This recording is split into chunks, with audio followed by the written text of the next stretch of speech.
Alrighty then, welcome back to Plastic Models by a Regular Dude. The M8 Greyhound armored car project continues. Where I left off, I had completed up to step 4, which is the finishing up the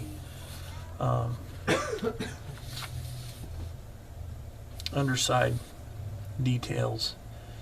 All that is done. So next up is step 5, which is more of the interior of the lower hull. And my plan is to put in the major components and leave out the detail parts so I can paint the inside before I get all the detail stuff in. So let us begin. Let's see, first we need D31, which is this, looks like the firewall.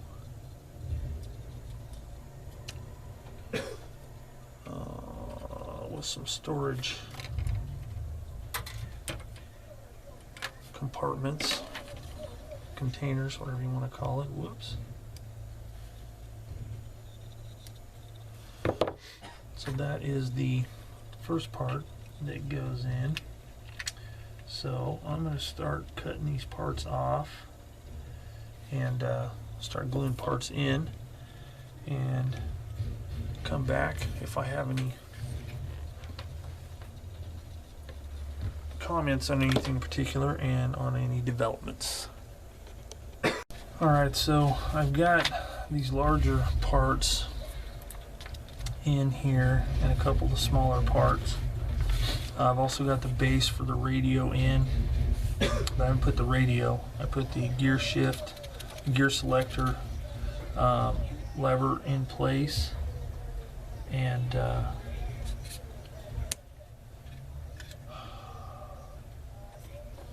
then what I need to do, I attached the dashboard to the steering column, but I haven't put this on there.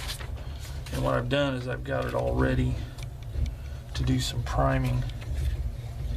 I'm going to prime these parts and the inside of the vehicle to get it ready for the interior paint. But before I start the priming, since I want to prime as much as I can while I have everything apart, I'm going to go ahead and assemble the wheels and have those ready. And then I think I will probably skip ahead to the turret, assemble that, and get the interior of that primed and ready for paint. So I'm going to go ahead and do the wheels next, get those assembled, get those ready for primer, and I'll come back and see what else I've decided.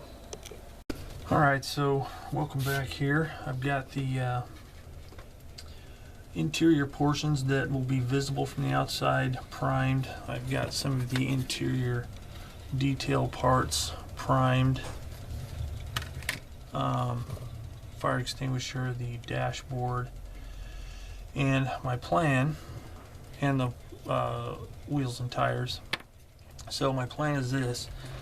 I have some Archer dry transfers ordered that I'm going to put on the dashboard, kind of sharpen up a little bit, because I plan on leaving the hatches open, and that way it will add a little bit to the detail on the dashboard. I am also going to, looking through, I found some good photos online of some walk-arounds, and I'll share those a little bit later, maybe on the comments of this video or on another video, but I will share a link for that. But what I'm going to do is, once I get the main components assembled and I can determine what is going to be visible from outside of the vehicle, I'm going to do a little bit of detail work of stuff that's missing, such as wiring, more storage containers, fittings, crew gear, probably stuff like that. But I need to kind of determine what's going to go in there. Then I'm also going to be painting the inside white, obviously. And then I'm going to have to do a little bit of research because according to some of the references I see, the entire interior portion, including the interior of the turret, is white. However, on other references, the interior is white up to this point here, and then this part is painted olive drab. And yet others show that combination, but with this floor plate here being an olive drab and only the sides white. So I'm gonna have to just give it my best guess as to what color it was. Right now I'm leaning toward all white on the inside just because of the detail I want to add. I want it to be visible, and I think an interior of white would help accomplish that. So that is the plan right now. So